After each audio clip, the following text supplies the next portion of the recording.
Turks have taken to the streets in Istanbul, Ankara, Adana, and other cities to protest against Joe Biden recognizing the events of 1915 as an Armenian genocide. The demonstrators called upon the Turkish authorities to end the U.S. military's use of the Incirlik air base and Kurecik radar station in southern Turkey, reported Sputnik News.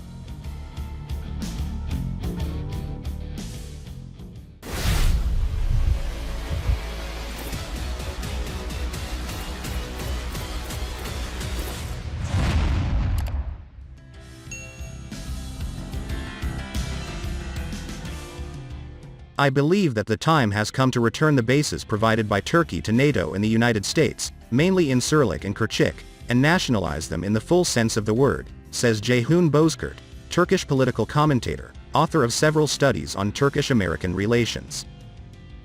Turkey has faced fundamental problems and tensions in relations with the United States, according to the commentator.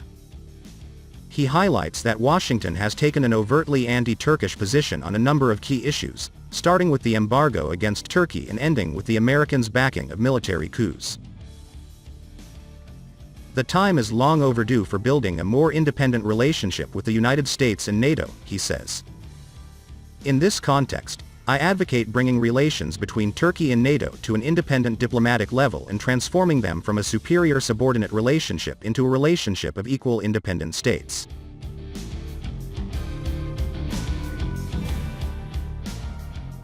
Currently, the Incirlik base hosts the 39th Air Base Wing of the U.S. Air Force, including approximately 1,500 U.S. troops, A-10 Thunderbolt II jets, the F-15 and F-16 fighters, while refueling aircraft are also located at the base.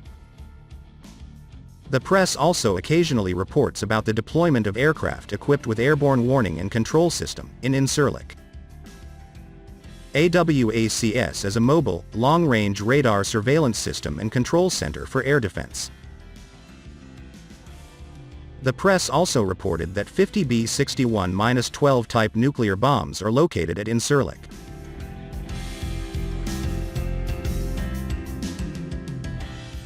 According to foreign reports, a certain number of U.S.-owned tactical nuclear warheads are deployed on the base, says Bozkurt. However, due to the lack of accurate and confirmed data by official sources, this information is largely perceived as rumors. Meanwhile, a number of other countries, primarily Germany, use this base from time to time as part of coalition operations.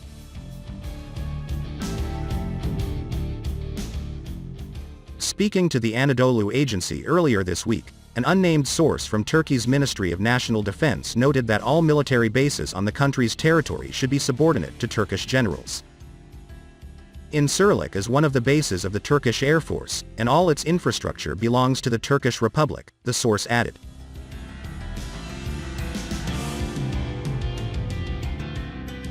Turkey formally joined NATO in February 1952 during the Cold War.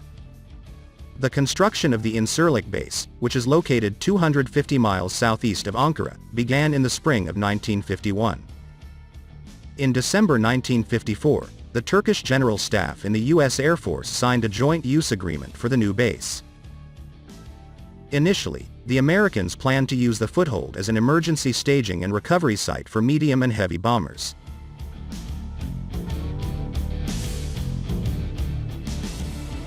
Incirlik was used in a large number of operations, both during the Cold War and afterwards. In the early 1960s, U.S.-owned U-2 reconnaissance aircraft were deployed there, which sparked tensions between Turkey and the Soviet Union, the political commentator recalls. According to the base's official website, many types of aircraft including F-4 Phantoms, F-15 Eagles, F-16 Falcons, F-111 Aardvarks, and A-10 Thunderbolts were deployed to Incirlik Air Base throughout the 1970s and 1980s, except during the Cyprus crisis. In March 1980, Washington and Ankara stepped up military cooperation by signing a new defense and economic cooperation agreement. The accords provided the fundamental legal basis for the presence of Americans at the base, according to Bozkurt. All in all, the base plays an active role in the implementation of NATO missions, the commentator notes, insisting that Turkey should take full control of the military installations.